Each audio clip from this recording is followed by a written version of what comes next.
2020, it seems like all of a sudden we're starting to hear about SPACs.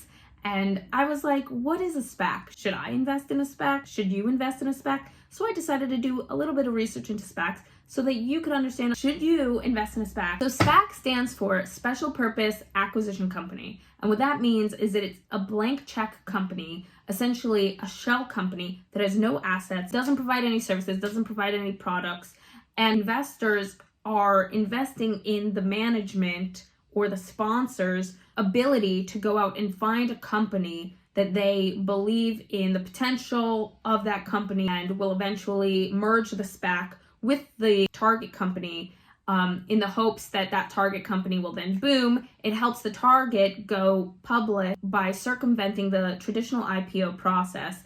And when you get into a SPAC at the ground floor, at that point, you don't even know what the target is. At that point, management might not even know what the target is. Perhaps they know what industry they're looking in, but they usually don't know what the target is going to be. And so there's additional risk associated with that, right? Because you then are really investing in the management's ability to find a target that you believe in. So essentially, you have to really believe in the management, right? Who are the sponsors to whom you're giving your money and saying, like, I believe in your ability to go out and find a company that we can acquire or merge with so that, you know, this money that I'm giving you will be multiplied in some fashion. The risks associated with the SPAC are that it's the SPAC that is filing the IPO prospectus.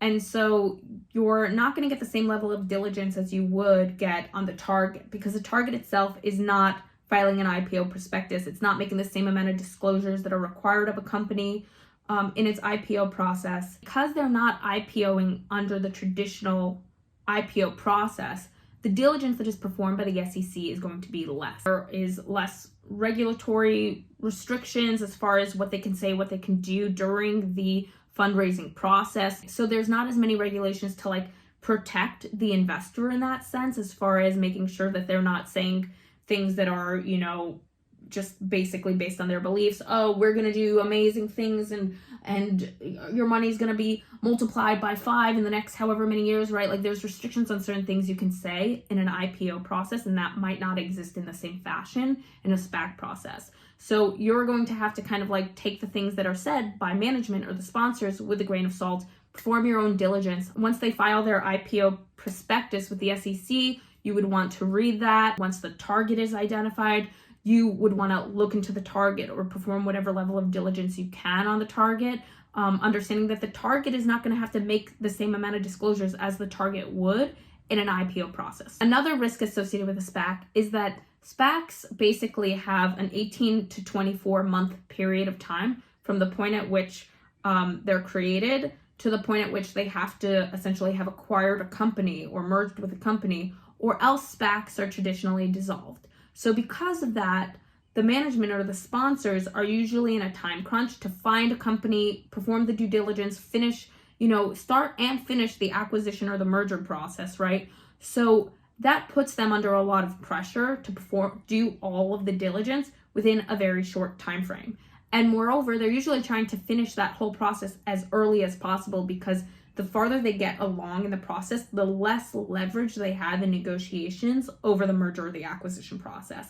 And they don't want to be at the mercy of the company that is the target as far as the terms of the merger or the acquisition. So they're usually trying to do this and get it wrapped up even quicker than that 18 to 24 month process, which means that the diligence that they're performing is expedited, right? It's not like going to be as thorough of a diligence process as what you would get if that target was IPOing by themselves. So you should just understand that there is risk associated with investing in a SPAC, especially if you're investing in a SPAC before they've even identified their target. You're going to get the most upside in that higher risk, higher reward, right? Like if you get into a SPAC where you really believe in the management's ability to perform, and you are therefore going to give them essentially a blank check and say, whatever you come up with, I believe in it.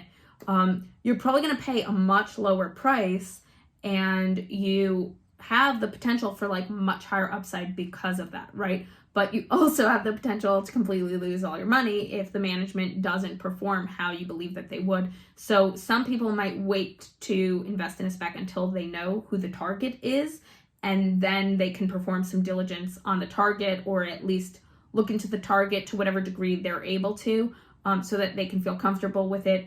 And so it depends on your risk tolerance, right? For me, like, my risk tolerance is, I'd say, moderate. And so because of that, I would probably wait to know who the target is.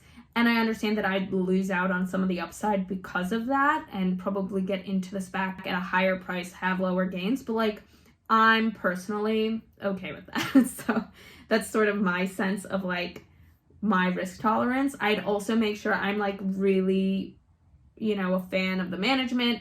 I know as much about the management as possible, and that I, am right up on the target as much as possible and believe in the target as much as possible. So those are the circumstances under which I might invest in a SPAC. I don't at this time invest in any SPACs. Would I recommend that you invest in a SPAC? I would say, depending on your risk tolerance, if you have higher risk tolerance, and if you're willing to perform some diligence, and if you're willing to just accept the fact that the level of diligence that's being performed is going to be less, and that there are higher risks associated with that, then yeah, a SPAC can be a great option. There are some very successful SPACs. You should understand, though, that SPACs traditionally, until the more recent years, have had a very bad rap. There are some SPACs going around where it's like a celebrity endorsement SPAC, or the celebrity is helping to raise money for the SPAC.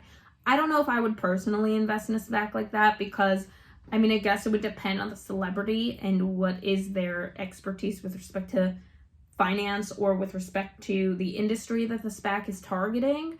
But I think be wary of investing in a SPAC simply because of a friendly face that's associated with that SPAC, who doesn't necessarily bring any value to the table as far as expertise, professional expertise in the industry in which the SPAC is looking. SPACs are traditionally thought of as a little bit of a scammy thing, but they are facing a little bit more regulation more recently, and they are becoming something that is a bit more trusted than what they were traditionally. But that isn't to say that there aren't going to be bad people out there who are trying to take advantage of people or use SPACs in a scammy way, right? There's good people and there's bad people, and even tools that can be good, if used by a bad person, can be bad. So just know the management, make sure you trust the management, make sure you're doing your diligence on management, make sure you're doing your diligence on the target once it's identified. I'd say at this time I don't own any SPACs or invest in any SPACs, but that isn't to say that I'm not curious about them or open to potentially holding an interest in SPACs. But I would really have to believe in a SPAC, I think even more so, because the trust factor just has to be much greater for a SPAC. So with that being said, that's all I have to say about SPACs. If you enjoyed this video, please be sure to subscribe down below. And it would really help on my channel if you gave us some love in the comments and liked the video, because it really helps with the YouTube algorithm, and I really appreciate it. So thank you so much. Please join my family and subscribe. Love you all so much.